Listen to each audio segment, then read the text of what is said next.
Well, good day, everybody out there in the podcast world. We're so glad that you are joining up and to the right. We look forward to, having this time with you each and every week. And for some of you, you watch this, and some of you, you listen.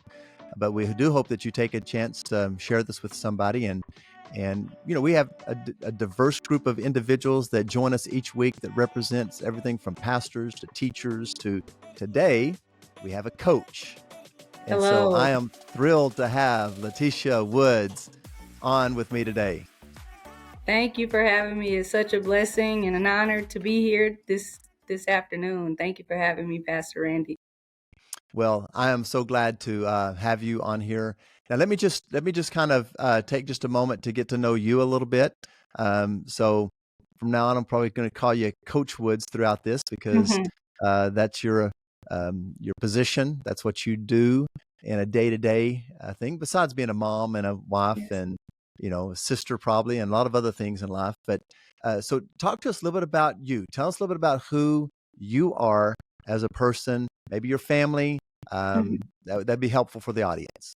Absolutely. Sorry, I called you Pastor Randy, That's Pastor fine. Rodney. My last pastor was Pastor Randy, and he was actually at our church for Christmas. So just to clear that up, That's okay. he is a wonderful person, but sorry about that, Pastor Rodney. I am Coach Woods. I am a wife. I'm a mother. I am a coach. I'm a leader, and I try to lead by examples. I have been Oklahoma native. I was born in Oklahoma, spent a little bit of my life in Texas, Garland area, Garland, Texas, by Mesquite, Rowlett. But I've been here most of my life, and I've been through a lot, at my age, I feel like, but I feel like that I have weathered the storms, and I'm a coach, and I believe that was my calling since I've been in my mom's womb. That's what I'm here on earth to be, is a coach. My mother and my father has passed away. They passed away when I was younger, in life. So I was raised by my grandfather, and step grandmother, close to the north side of Oklahoma City. I'm a Northeast Viking graduate, so I went to Northeast Academy of Health Science and Engineering. For high school, I went on to college. I played basketball and I ran track. I pretty much tried everything in life, and I pretty much was good at it, just not for me, but most people say I pretty much can do a lot of things. So, and I was taught that, you know, being that I lost my mother at a young age, and then I was raised in a culture of just pretty much, I didn't have any good influences a lot of my life. I saw a lot of bad things as a child. I mean, our family were Black and Indian, and they would use the excuse, "Oh, we're Indians. That's what we drink. That's what we do." So I was around a lot of abusers and alcoholism and drugs and just neglect, just growing up. And when my mother passed away and I moved with my grandfather, I grew up in New Zion Baptist Church. So that is where I originally was going as a child. I was baptized young, at New Zion Baptist Church, and grew up in New Zion Baptist Church under Pastor Tucker while he was alive, and he was wonderful. And I got involved with a lot of things as a child, as far as choir and usher, and it just, the feel of the Baptist church was totally different today than it was when I was growing up.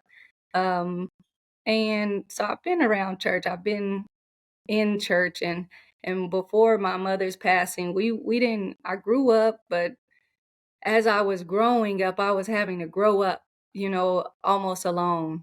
So, you know, growing up and trying to figure out things in life without a mother, it was tough for me.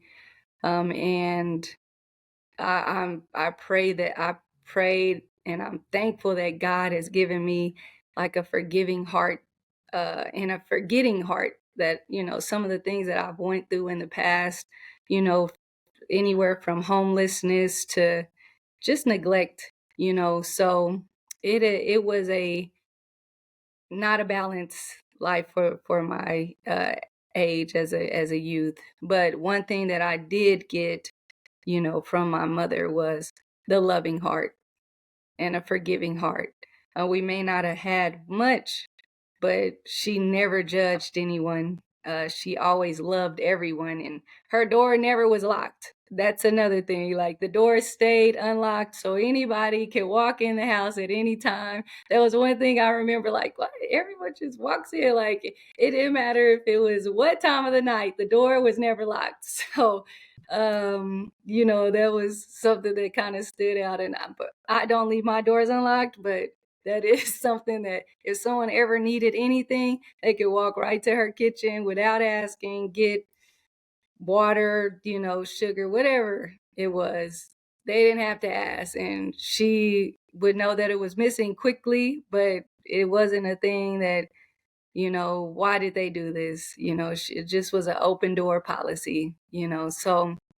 And I didn't have my father in my life for a long time, until my mother pretty much passed. And then he moved back to the city and remarried. And I gave him a hard time. I was very bitter, because why would you leave? Where have you been?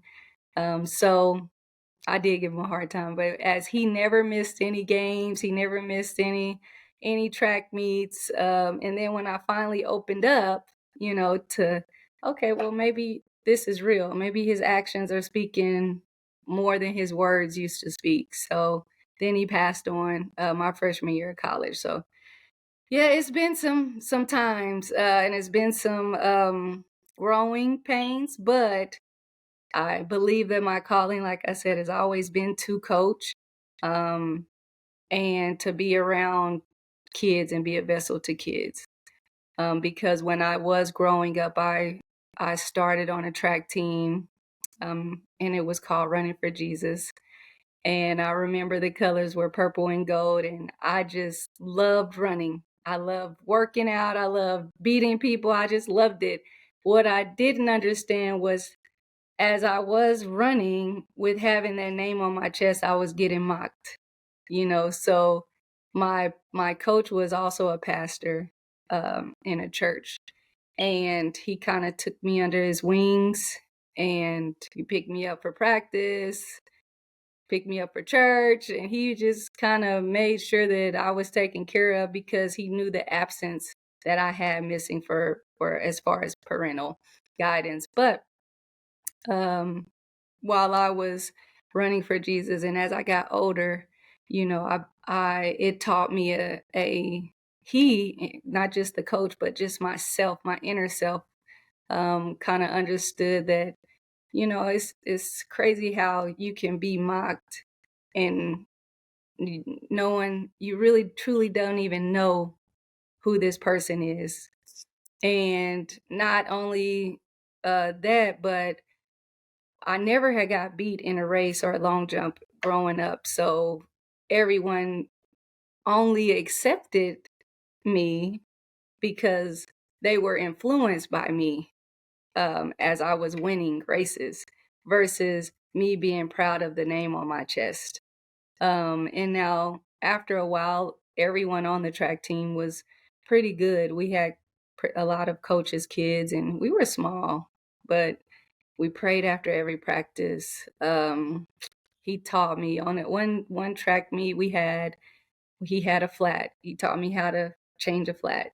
So a lot of my coaching, and I say that I was supposed to be a coach, is because I have been groomed by coaches. It's almost like a discipleship. Like, I learned so much from coaches that I had lack of at the house. Um, that is why I am and who I am today. Because the coaches that I had longevity relationships with them, and still continue to have relationship with them. But they taught me how to budget. They taught me how to change a tire. They taught me what a family looked like without saying this is a family. I could see the things with my own eyes. And so as I formed into a coach as an adult, or growing adult, because I started coaching when I was like 19 or 20, um, it was big for me to make sure that I was very influential in a positive way for kids that I came in contact with. Mm, so good. You know, Coach Woods, you're telling these stories, and I'm like, wow, you're a coach. You said that you've always had that in your heart. It's been influenced Mhm. by coaches around you. I have one of my mentors years ago, would kind of put his arm around me sometimes when I started off young in ministry. And, because sometimes when you go into ministry, you think of ministry being just on the stage preaching Right. and telling Bible stories and preaching the word. And he'd put his arm around us when we go through something difficult time. And he would say, hey, guys, ministry is more than loving Jesus and telling Bible stories. Mhm. And what he was saying is ministry is about getting down into the nitty gritty with people and doing where life really. And so, from what I'm hearing from you is that you're telling me that being a coach is more than just on the basketball court. Um, Absolutely. you take this seriously beyond, that that rectangle, um, you know, piece of wood out there that you dribble a basketball up and down and put it in a hoop. That Mhm. it's greater than that. Is that what I'm hearing from you? And because that's what your experience was. Absolutely. Absolutely. And I've been very intentional about those times with the youth. And I'm not an easy coach, and we do a lot of running.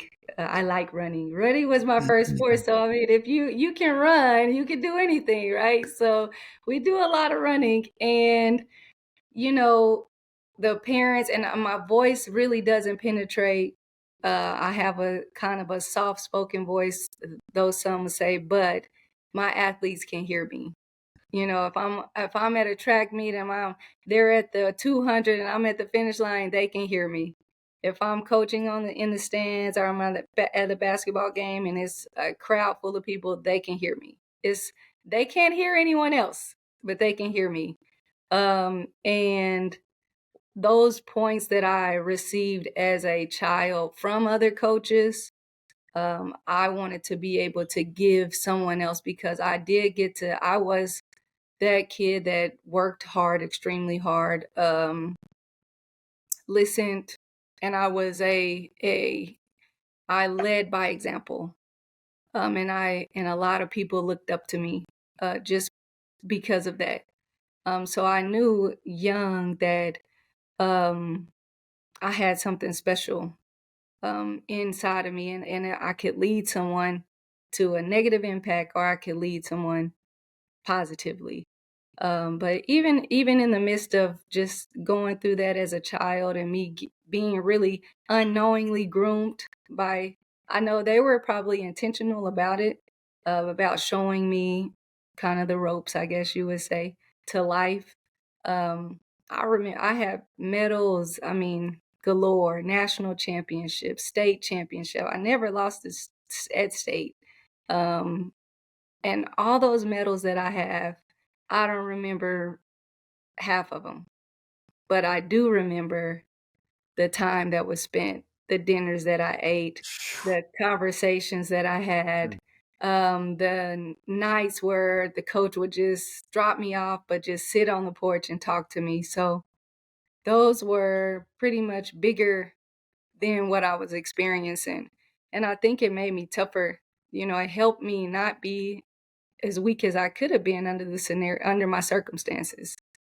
And Mm. so as I did go through life, um, the decisions that you make, this is what I try to teach. The first decision or a wrong decision or a wrong choice, you will have consequences for either good, bad, ugly. And you know, as I was an influencer, I didn't have any lead in the household. I didn't have it 24 hours a day. The only time that I had those moments and experiences when I was outside of my house, that was positively, because I felt like I was in a Cinderella story. It didn't feel like a real life to me. growing up. Like I don't know what life is supposed to look like, but I can see the glimpse in my coaches' lives. And I don't have that, but I do want that. And I not only just growing up through that, I'm a young mom. I was a teen mom. Um, one, like I said, one bad choice can be a lifetime, you know, scenario for you. But even with being a teen mom, with the stuff that I was groomed for, I could have gave up early and said, "This is it. This is over. I don't have a parent. I don't even know how to. I don't have a mom to know how to mom. I'm gonna figure this thing out." And I was living on my own in high school. I got emancipated when I was 17. So from my junior and senior year, I was living in my own apartment and doing life and working and going to school. And my I know my mom said she wanted me to go to college. That was the only goal I had. And the avenue of that was through sports because I wouldn't been able to afford it. So I had to work 10 times harder than someone else that didn't have a child. And in that time of having her, I could have, like I said, I had my own place. So I could have had, parties and, all kind of just negative things, but home was not allowed. That wasn't my focus. It was, I made a choice that I wasn't guided through, but that wasn't going to be my last, um, a negative, it wasn't going to make a negative impact for me. And who also told me some of those things of, this is you, yeah, you had a child, but you still have work to do and you're going to have to do it through this sport, these sports. However it is, you're going to have to learn. I'm going to have to, and that's when they taught me how to budget. They taught me I had to learn how to budget to pay bills, to manage my funds, how many hours I needed to work. So as I was desperate to, um, pretty much not letting the world be my end result, the worldly things, how people thought, what people thought. Because I didn't care. At that point, I had to raise a kid and be a kid while growing up together. So we got to pretty much grow up together. And it was scary, but it when people look into my life, they're like, "Man, it was easy for you. You didn't look like you had any issues." And I would tell them, "Well, don't try it. Do not try it because I'm not, me and you are not cut from the same cloth, So, but in those times, I remember, just crying out to God, praying, like just to show me the way, guide me and place me and put people in my life that can help because that's going to help me positively versus negatively. So, yeah, I got to grow up, and my daughter is in college now, and she's going to BYU, and she's a beast, So, uh, I was very tough on her, maybe tougher than my last one, but I was very tough on her just growing up. She was a speak when spoken to kid because she had to be in the locker rooms with me. She had to be at meets with me. She had to learn, and while she's learning and seeing, she's being inspired, you know. Um, she's around the sport so much. She's inspired so much to where that she was hungry for it too. I can't wait to make, my first basket and, but yeah, I have been through some times, and then getting into adulthood, I found my husband. Of course, we've met each other at a gym, and I was coaching, and he was playing pickup ball, and I actually went to him. He was walking outside, and I went to him like, "Hey," and my cousins was there, and kind of just like, you know, talked to him a little bit, and when we started talking months later, he was like, I always saw you coming to the shop because he was a barber, and I was like, I never noticed. I didn't, because my focus was never on my surroundings. So I never noticed him before that day. And he was when my dad passed my freshman year of college, I said, I need to really sit this out, because I just that kind of just broke my spirits. He was had not missed a game, and the day that he passed, I had a game, and I looked in the stands and he wasn't there. It was just like, this maybe I need to take a break, or I'm gonna have a breakdown. So when I did meet my husband, he was like, "You need to go back and play, and you need to finish school." So that's what I did, and I was coaching in the meantime through all of this, and my my goal was to always run an organization and be around kids and to coach. So I started a Running for Jesus too, and track team, and we were really good. And I mean, we had hundreds of kids at times. We were just volunteering time. None of it was for profit. I mean, it's hard for me to charge people now for trainings, because it's just like, I'm really not here for that training, but it is a product and it's a skill set that you're looking into, but so, and then afterwards, I started an organization called the Lions Den Sports Academy, which we got to run out of Randy's gym in Moore. So when you Google Lions Den Sports Academy, it's the gym right across from Covenant Life Assemblies. So it's just crazy how God puts people in your life, because I was passing the church, Rodney's church, to see about working my daughter out. And he was like, "Well, I'm looking for someone to run the gym."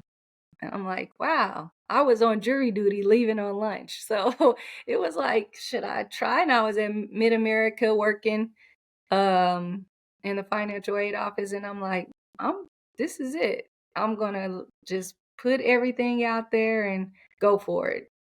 And it just kind of worked in my favor. But he puts the right people in your life at the right times. And hopefully that's kind of how I use my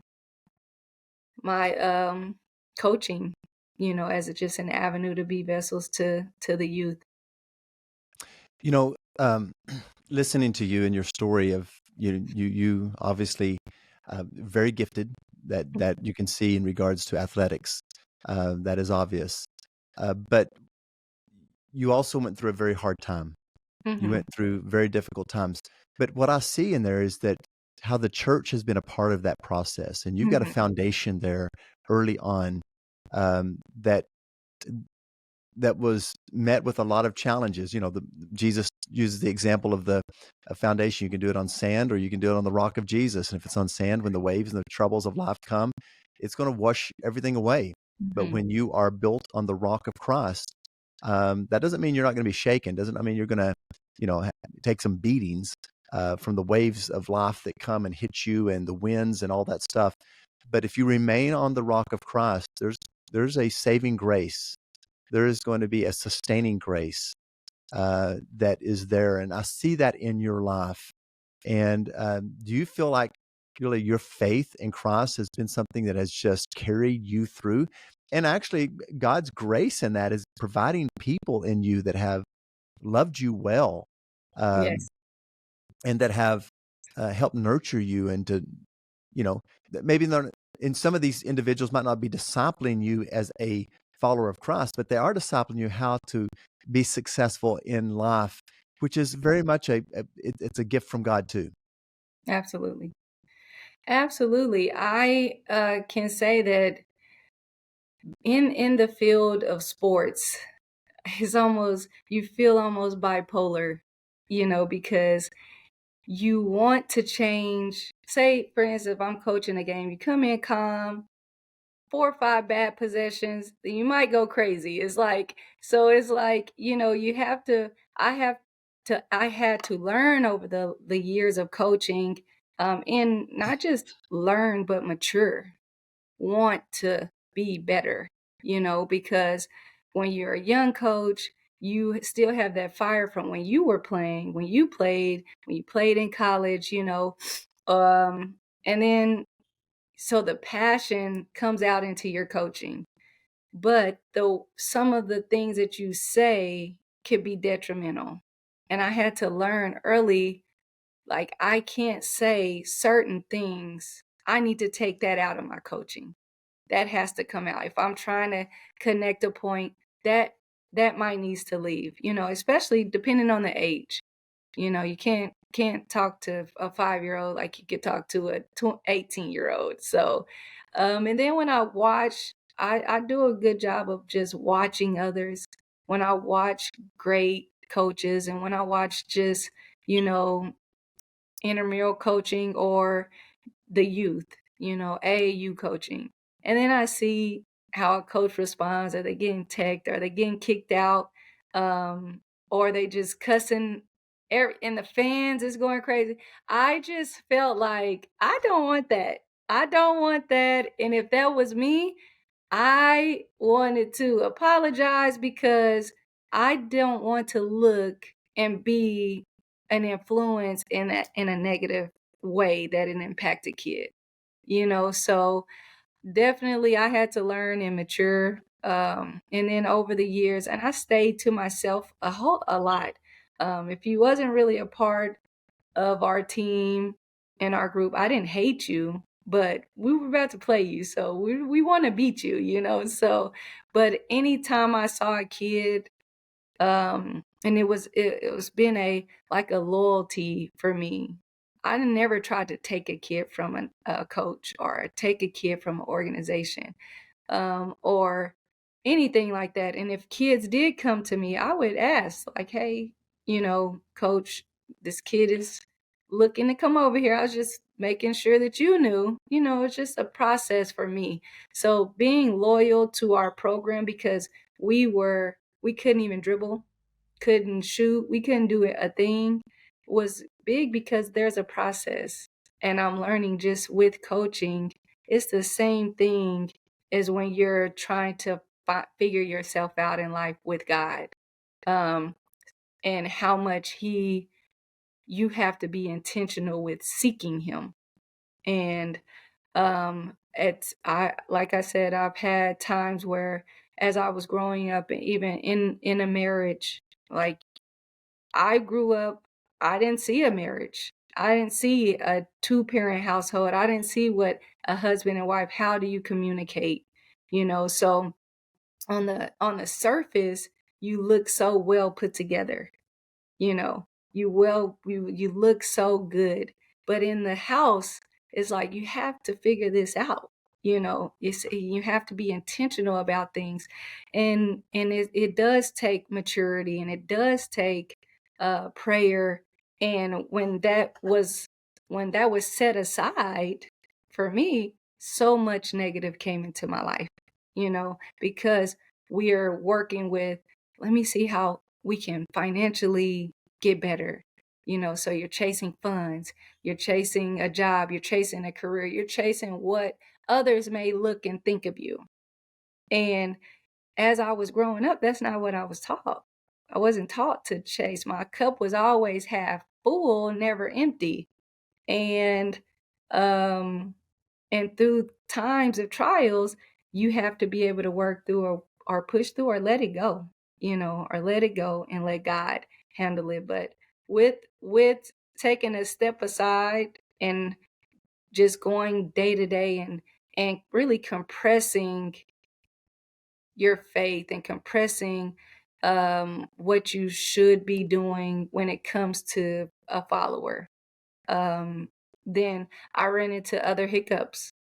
They say if you don't come to Jesus, he will make you come to Jesus.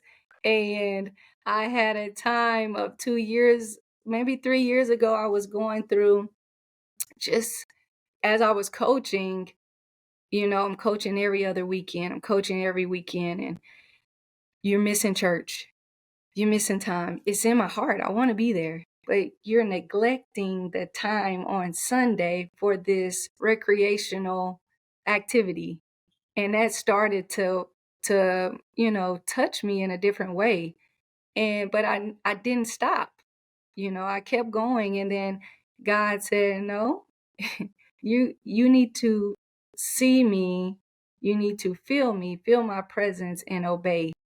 And I didn't do that. So I ran into some issues, health issues, to where I was diagnosed with Graves' disease. My heart rate was supposed to be at 100 or lower. It was 160 every time I checked. 160. My oxygen and heart rate was bad. So they were like, you have to stop coaching. You have to stop coaching. You can't coach. You can't, you're if you're yelling, if you're this, you have to stop. And I was like, I prayed about it. I'm like, this is all that I know to do, to be for someone else. So if this is all I know, I can't stop. There has to be a balance, and so I went to the doctor, and when he says, it's a thyroid issue, and he called it Graves' disease, my thought was like, oh my God, that's like death. Like, you hear Graves, like that has to be something very bad. Like, and I was saying, I can't stop coaching. So I took it a level down. I said, I'm not going to stand, not going to be walking around. I'm not going to be active.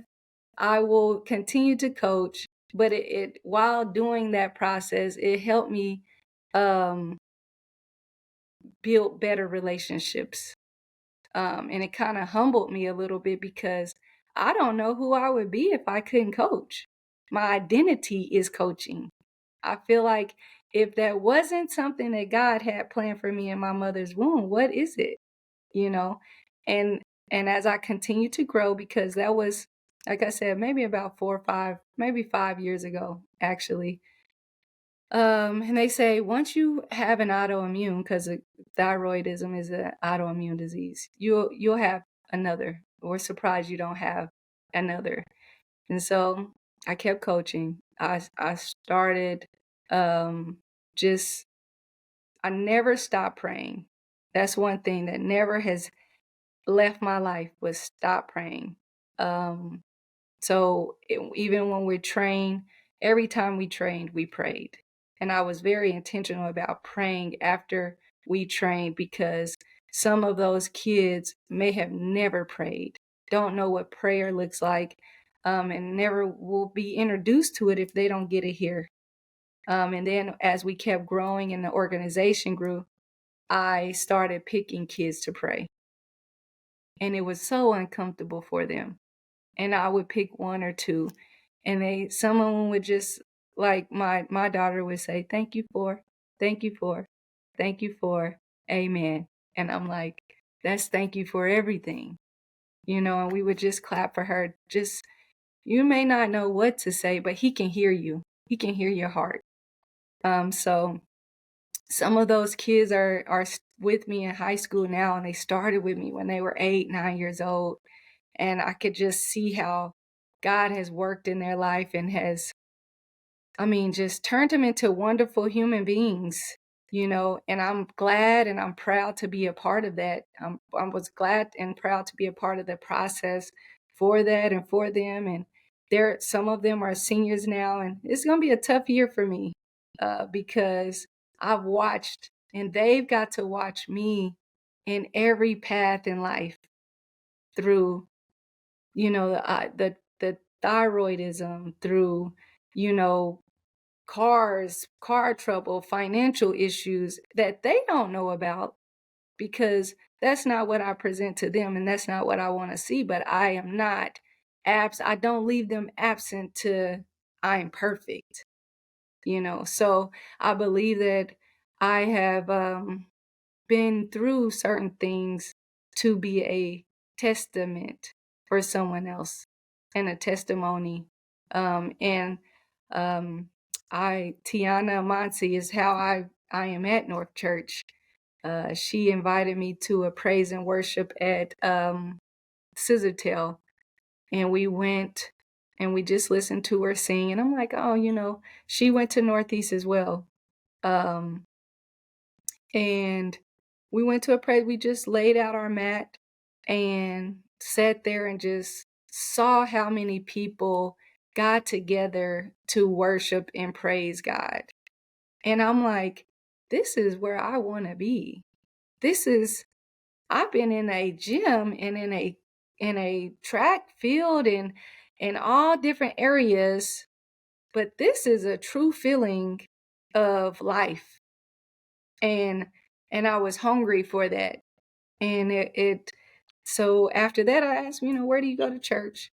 And she told me, and I came to church one day, and at as I'm at the church, um you just you're not judged. You feel like this is where you belong. Um, and it's just a loving environment. But a year before I had decided to come to the church, I was diagnosed with another autoimmune disease. And I went to school and I was teaching at the time at Harding Charter Prep and coaching as well there. And just COVID hit and it was hard. It was hard on life. I feel like it was the best thing for me because we got to stay. I didn't have to go coach. I got to be in the house with my family. I got to do whatever TikToks and whatever video they wanted to do, we did, which was spending quality time together. So I enjoyed that break, but it allowed me to only be with my family. And then where we stayed, it was right out.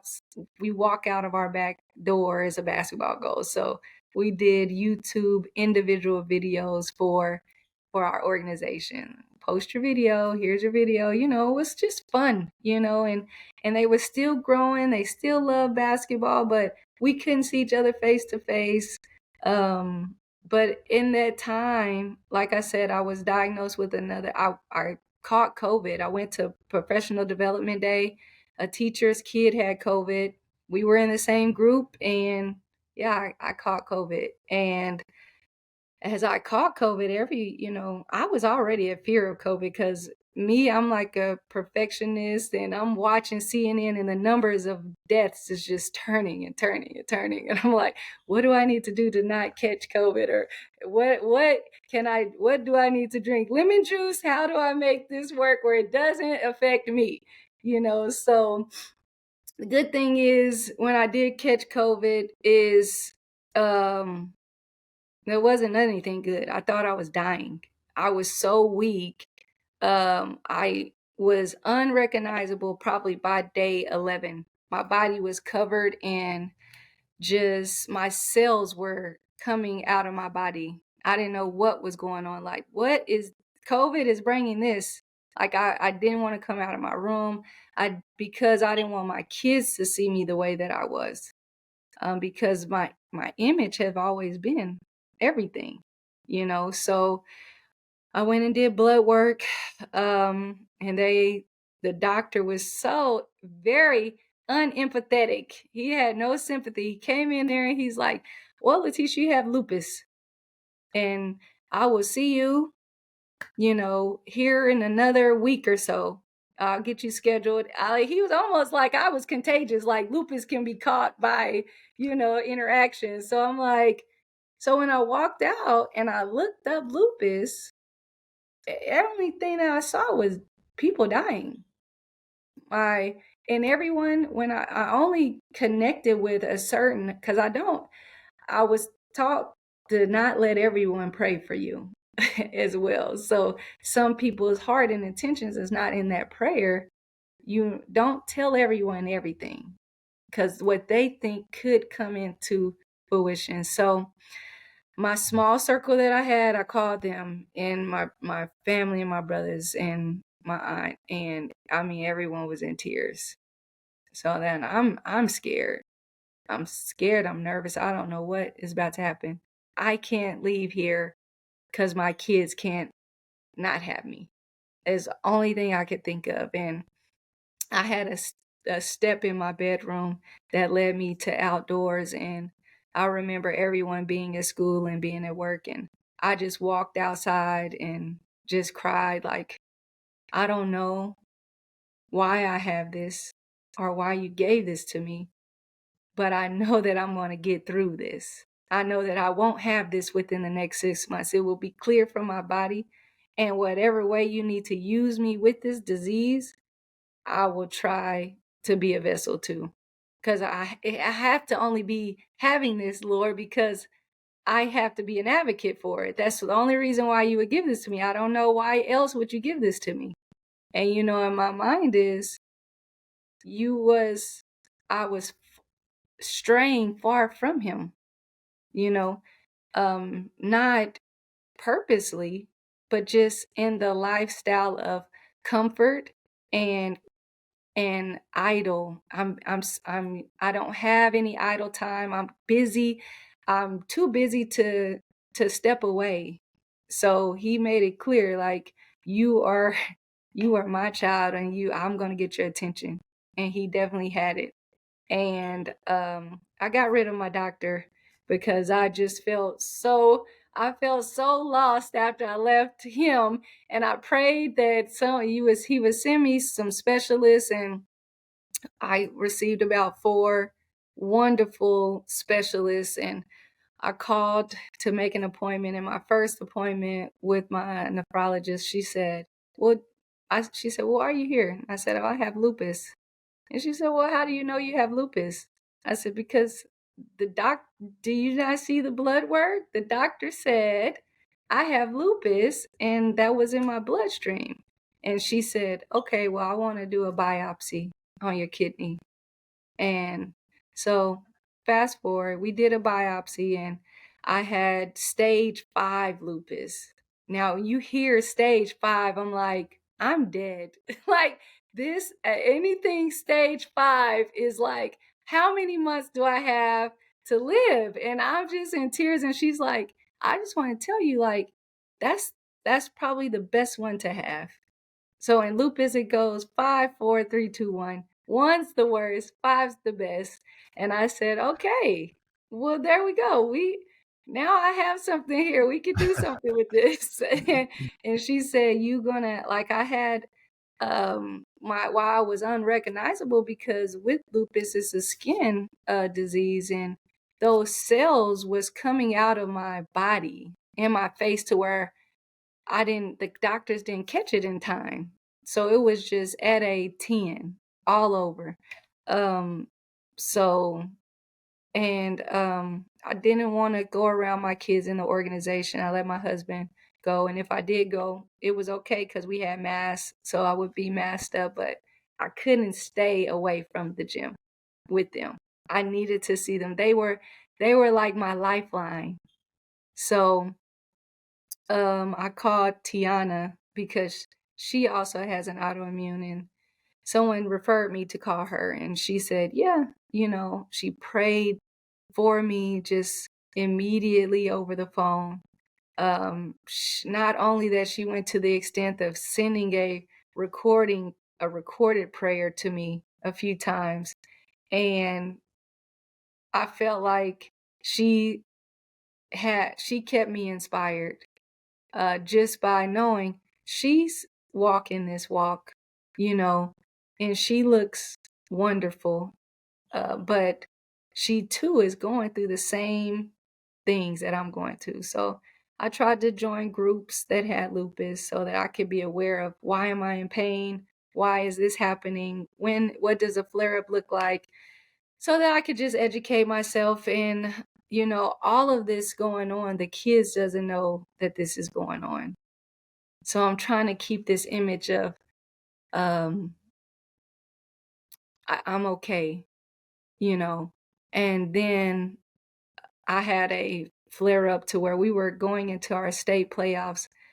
Should have made it to the state playoffs, but the day before, I was having pains that I could not handle. I had to go to the emergency room, and I had an athlete at my house spending the night. Before the playoff game. I mean, we were in regionals, so we had just made it to regionals. You could lose one and still play, but you were on the other side of the bracket.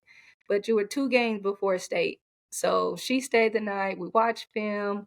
we talked, we chat, but after showers, I was in so much pain. Um, and I went to the emergency room, and I'm telling them I'm in pain. My stomach is in pain. I don't know what it is. I don't know. I had canes that night. Mind you, I have never ate canes again. And to this day, canes have not been in my stomach. So if whatever will happen with canes, it's past me. So I I have narrowed it down to that. But I was laying there in the bed, and they gave me some pain meds in my IV. And I was doing fine. I was in an upright position instead of, I couldn't even sit up. And then she came back and said, "What's your pain level?" And I said, "What's about a 6, now, so it's getting better." She gave me some more pain medicine in my IV, and next thing you know, I was I was coded. And I woke up to stripped with ice packs. My temperature was 106 or something. My heart rate was 180. Like, I was out of there, and I woke up to a defibrillator. My husband was sitting there. We went in for stomach pain, and I almost died. It's like I was not in this world anymore. But through that time, I didn't get to coach at the playoff game that day, and we lost. And so I had to tell him, "Hey, this is going on." My kids were frantic. Where is Coach Woods? You know, they were lost, without me being there. And so I tried to my daughter flew in. She was at Baylor at the time. She flew in, kind of gave them a kind of soft spirit while I wasn't at the game. She was at the game for my husband. My family just kind of stepped in and tried to feel my feet for that game, and they could not figure it out what it was. I was in there for 2 more days, um, ran tests, and they said maybe it's kidney stones. So I was day 3, they wanted to do another test, and they said that they maybe think I have some kidney stones or something. And I said, and I prayed the whole time I was in there. I'm just praying. And when I when he was like, "Well, I have to put you to sleep for this," and I told him, "Well, when I wake up, doctor, you're not gonna find anything, and if you don't find anything, I'm leaving because I have a game tomorrow, if we lose this game, we're done." And he said, "Well, I'm pretty sure by the images we found something." And I said, "Okay." So went in. Maybe an hour later, he came back and he was like, "You were right. We we can't find anything." And so I told the doctor, well, I prayed that night before, and I you know, just asked God to just be with me and tell me the right things that I need to do. And what I felt was he was missing my presence of coming to him. And yes, I'm in my mind, I'm like, I'm loving on people. I'm caring for people. I'm telling them to do the right things. I'm walking in his walk, but I'm missing the church. I'm missing the community of God. I'm missing tithes. I'm missing all of that. And so he let me get up, and I said that when I get up, I will find a church. And Tiana, I asked her what church she went to, and I came to North Church. And when I did come, um, it was almost like every time I'm in the building, the Holy Spirit is in the place. And you want to leave out of there. It makes me a better person. It makes me feel like I understand the word, I understand the passages. I don't want to live a surface level life with God.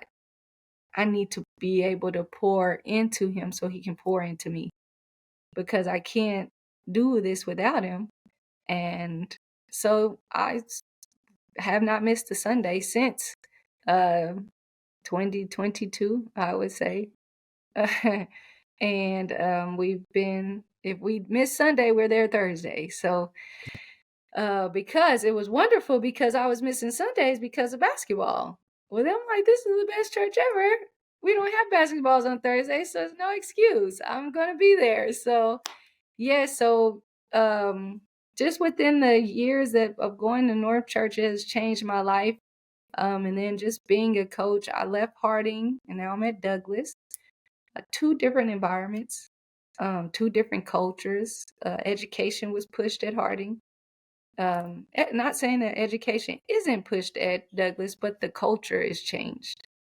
And I didn't have a need or a want to leave Harding. It came to me that they wanted me to be at Douglas. And then everyone just kept reaching out, like, you should think about it. I'm like, why? I prayed about it and I'm needed there because I don't teach there, but I am impactful to the kids that walk into that sports hallway and they come in and they just sit and I just listen to what they have to vent about and the spirits there. You could be so negative at times that before I walk into the building, I just pray that whatever it is, I keep my cup half full. If they Mm, make an excuse about something, make sure that I show the positive about the scenario. mm, Well, I lost my house, I'm living with my aunt, you know? Stories like that that I can twist and turn back around and say, "But we're living," and, this year, being that I do have a lot of seniors, I just kinda made it a point to be more of a disciple to them and show them God because they will be going into a freshman year of college, and if and when they find themselves lost to the world, they always have a father to lean on. Um, and that's the thing that you get at Douglas. You don't have the two-parent households, don't have the father figure. Sometimes you don't have a mother figure. And the people that's affecting them the most is in their household.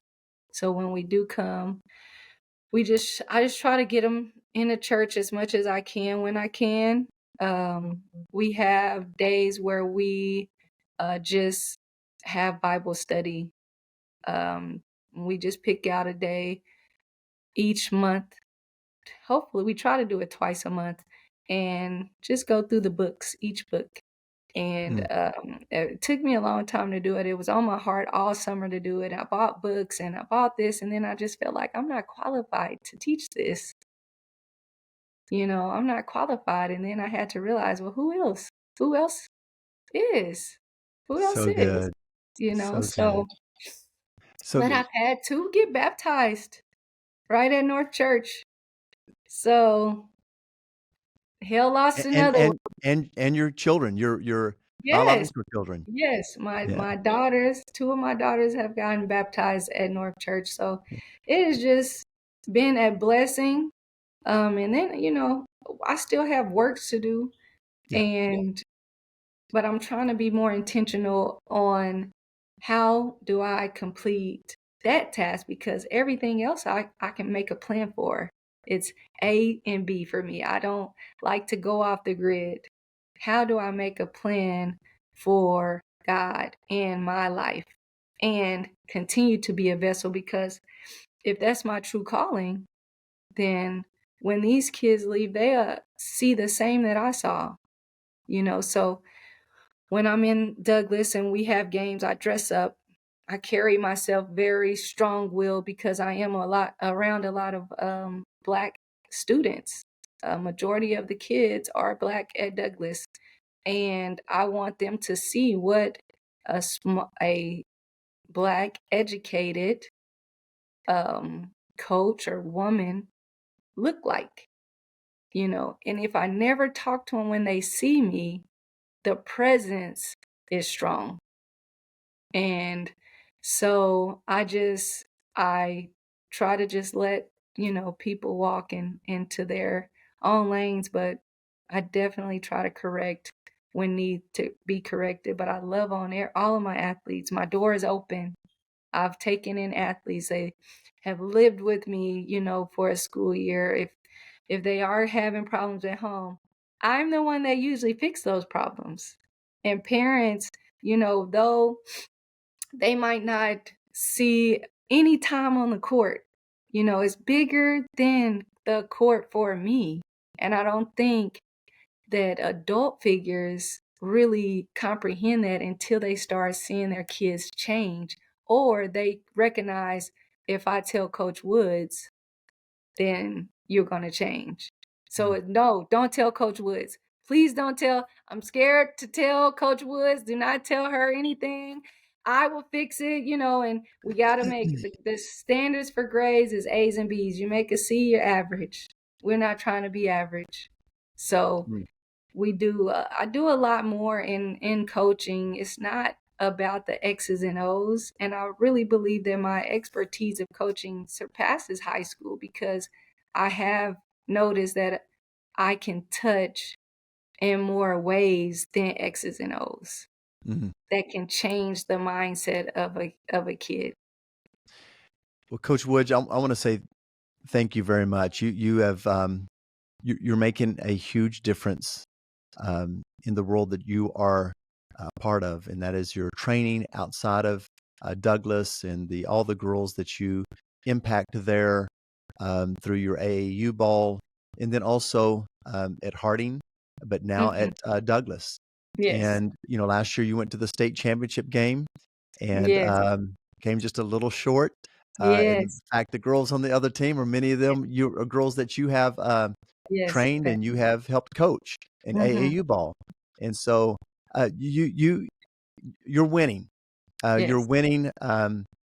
Obviously, with wins and losses, your wins are piling up, and we celebrate that. But greater than that, I celebrate the wins that God is helping you make in the lives of young ladies.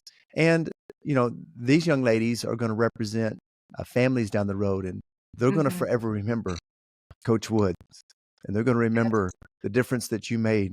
And so, and I see your commitment to Christ and the things of God. Like you said about, if we can't be there on Sunday, we're going to be there on Thursday night. And you have done Mhm. that. I've seen you and your family. And then I've seen, like, this past Sunday, where your family came in one of the later experiences, I think the 11 o'clock, but you were there Mhm. at the 8 o'clock because you Yeah. probably had something you had to get done. Yes. But you made sure, I'm going to be at church for the 8 o'clock, or 8 in the morning, that is, not 8 at night. And, Yes. then go about your day. But you realize that I need the presence of God Mhm. so I can give out to these young ladies, that my strength comes from the Lord. And Mhm. then they see not only your presence as a strong, beautiful Black woman who is dressed well, who knows how to carry herself, but they also sense the presence of Jesus in your life.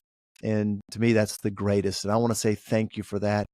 And I just pray that, because no matter whoever's listening out here, is that not all of us are standing on a stage. Um, Mhm.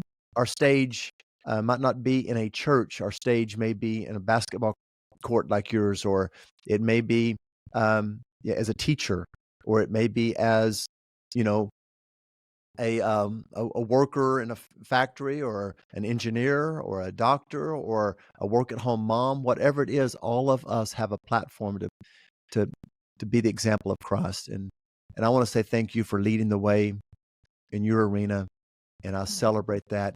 And everybody who's listening right now, let me just tell you, be watching, be praying for these Douglas girls, that they be Yes. light on the basketball court as they win games for Jesus. Okay. That's right. That's right. Absolutely. Thank you so much. Well, we thank you for taking time to be with me today, and do know that I appreciate you. Your husband is just a wonderful man that I appreciate, and just see his strength, and your family, the example. And you talk about those girls. I've seen you bring in the whole basketball team, and they be a part of stuff here. And I know that you're planting seeds that is going to bring a Mhm. harvest of changed lives, and I celebrate that. Thank you so much. I will continue. Well, appreciate you. We're going to be watching you, cheering you and your team on this year. And thank you again very much. And for everybody out there, I just want to say thank you for joining us again on Up and to the Right. And I hope that you share this with somebody. I'm sure that her story will be impacting, encouraging to someone out there. Please get the word out. And we look Mhm. forward to seeing you next time on Up and to the Right.